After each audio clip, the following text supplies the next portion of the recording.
Thank you to Wargaming for sponsoring this video with their game World of Tanks, a massive online free-to-play tank warfare strategy game with over 150 million players worldwide. All of the tanks are true-to-life models with realistic upgrades that can be earned and applied as you enhance your tank as you progress. Strategy changes between vehicles and maps, so you can try out your baguette launchers on the steppes of Russia and the deserts of North Africa. Well, there were baguette launchers in North Africa at one point, but no one ever talks about that. Fall of France is more interesting.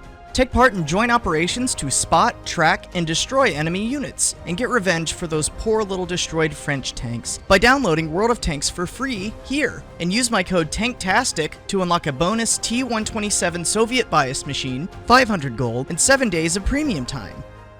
So the typical subject I try to tackle with each country in this series is wartime production and design features grown out of each country's personal needs for their tanks. However, with France, they didn't really get to wartime production. Not to spoil it, but, well, yeah, that happened. So this video will be a bit different from the other ones in that I want to focus on a specific statement that I see made a lot that I don't really understand, which is... The French army possesses more tanks, and they are of better quality than the German panzers.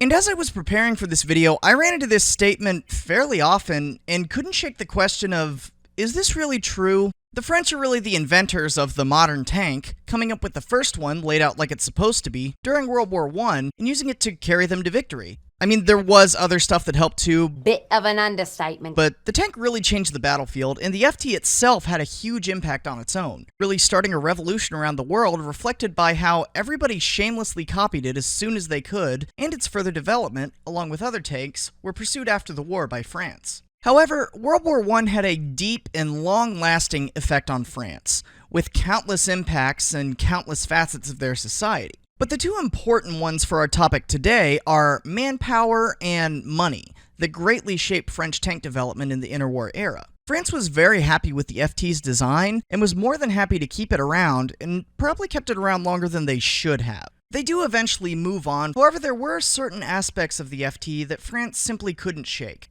And it's very much reflected in the later designs that they eventually take into battle. France invests heavily in the two-man tank concept, creating multiple models of one-man turreted tanks, many of them sporting the same gun as the World War II FT, and this is seen as a rather curious drawback to a lot of people, especially knowing which direction tanks would go in the future with a greater division of labor between the crew members. There was a very specific thought behind it though. Firstly, with only 2 men per tank, you could field more tanks with less personnel. With the amount of men lost in the First World War and the subsequent lack of children born during the war years, this was helpful to bolster France's armored forces, when manpower was not exactly where they wanted it to be. Secondly, the tanks were overall smaller, not having to house a huge gun and a bunch of men, so they had a cheaper unit cost to the French government that wasn't necessarily in the greatest financial situation after the Great War and following Depression.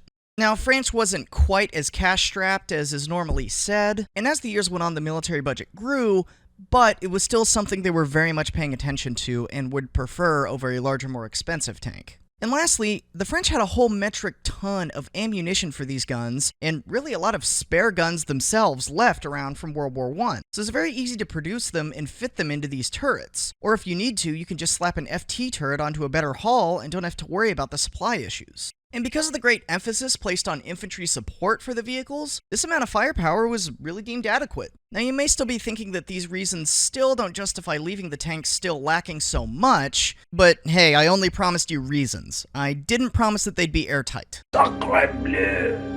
Just because there's logic doesn't mean it's great logic. And I don't mean to characterize them as all bad. There were quite a few great innovations that the French undertook in their design, such as casted armor, the influence of which you can see in some of the war's greatest hits, such as the Sherman, and oleo-pneumatic steering, used on one of the tanks that broke the 2-man crew rule, the Char B. So there was innovation. It wasn't completely 2-man tanks with small guns, French doctrine of basically superior firepower did match the tanks fairly well to French strategy. Both ideas were various degrees of flawed, but they did work well together for the intent and purpose that they both existed in. So the weak tanks did play to the weak doctrine, and this includes the often cited focus on infantry support, spreading the tanks out among the ranks. However, the French did concentrate their armor in the form of DLM and DCR divisions that were entirely armored and motorized units that varied between what branch they were a part of. So there was concentrated armor in the French army, semi-equivalent to a panzer division. And now that the understanding of how French tanks came to be, and what ways they were used is out of the way, this gets us back to our initial question. Were French tanks really better than the ones the Germans had? Around half the tanks that took part in the German invasion of France were Panzer I and IIs, very lightly armed and armored vehicles that also have single-man turrets. And in a 1-to-1 between a Panzer I and an S-35, the S-35 would clearly win. And this may be where the idea comes from, but German tactics made sure that these 1-to-1 situations didn't happen. So in reality, the tank battles didn't look like this, they look like this. Well,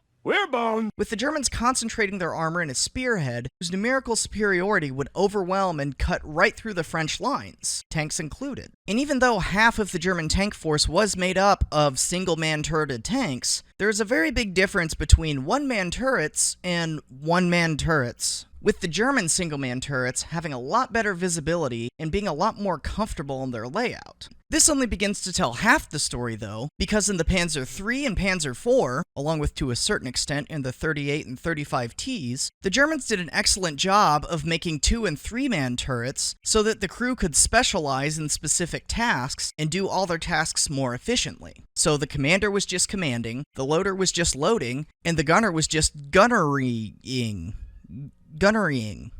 shooting. So each man could focus on a specific task and do it more quickly and more efficiently. But on top of all of this, the single biggest advantage that the German tanks had over their French counterparts was the use of radios. And this can't be understated. Radios were not universal in French tanks, although the more important designs tended to have them more often, such as the Char B. But when they did have a radio, it would very often have a very poor range. And along with this, more often than you would think, French commanders actually discouraged their use. They feared that the Germans would intercept communications or send false orders to cause chaos in the French ranks. And as a result, the French spent a lot of the campaign willfully using runners, signal flags, and hand signals instead of direct radio communication when it was possible. So even though this is a fairly unbelievable decision, it's another example of there being thought behind something, it's just not always sound thought. But after you put all these things together, you can see how the Germans really won the tank contest. Now, normally in these videos, I don't talk about a completely different side as much as I have in this one, but I think such a deep comparison is really necessary to really understand the faults within. Although there was logic,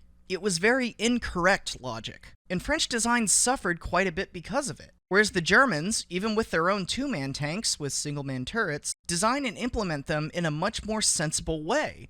Johnny, you can't say anything good about the Germans. The international conspiracy of historians said if you do, they won't send us the checks. Knock it off. So, were French tanks really better than the German ones? I would say no. And this is, of course, without looking at them alongside the British designs that were present. And you could maybe have an argument of the Allied force in general, British and French combined, being better than the Germans. But on a 1-to-1 France v Germany, I don't think it's much of a contest. I still don't think, though, you can 100% blame the French High Command for walking into a mistake. The German system that they use in France and Poland was untested previously, except for that one time in China. And you can't really fault the French for wanting to go with something more safe that they felt was proven. But they do really miss the point here and wind up with a much less effective tank force full of problems that the Germans are really able to exploit. I don't want this to be misconstrued as my going with the stereotype that the French military didn't fight very hard and just surrendered, or that they were cowards, or any of the other stuff you see memes about. The French soldiers on the ground fought very bravely and very hard, and there are many examples of them fighting in ways that do not suggest that they were just planning to give up. Now, you could talk for literally as long as you wanted to about the real reasons France fell, and there have been more theses put forth by a million authors throughout the decades as to why it did, and that's not really within the scope of this video, so I'm not going to go much more into that. but it is 100% not because the French army just surrendered and gave up. The issue is not the fault of these guys, it's more the fault of these guys. Maybe less so him. And the whole meme really needs to end. Thank you to my patrons for supporting the channel. This is the last major country of this series, however, I will be doing one on the minor Axis allies, where we'll talk about the use of French tanks during the rest of the war, being used by a lot of other people other than France, and I'll probably do one wrap-up video that's going to talk over some of the core lessons I think are evident in the series, and transitioning into what I plan to pick up after this. So there will be more of these type of videos, more stuff about tanks, more looking into different countries.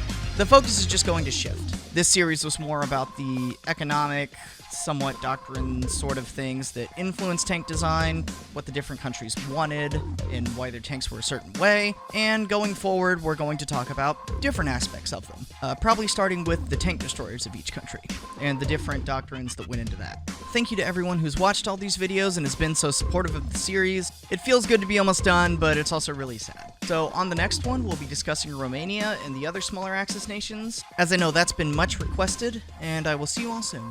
Every German tank commander had a radio to communicate with his superiors and fellow tank commanders, leading to much better coordination that when combined with this maneuver warfare doctrine would quickly overwhelm enemy formations, and this seriously negated the more inferior aspects of these Gen 1 tanks. The Gen 1s in the early campaigns were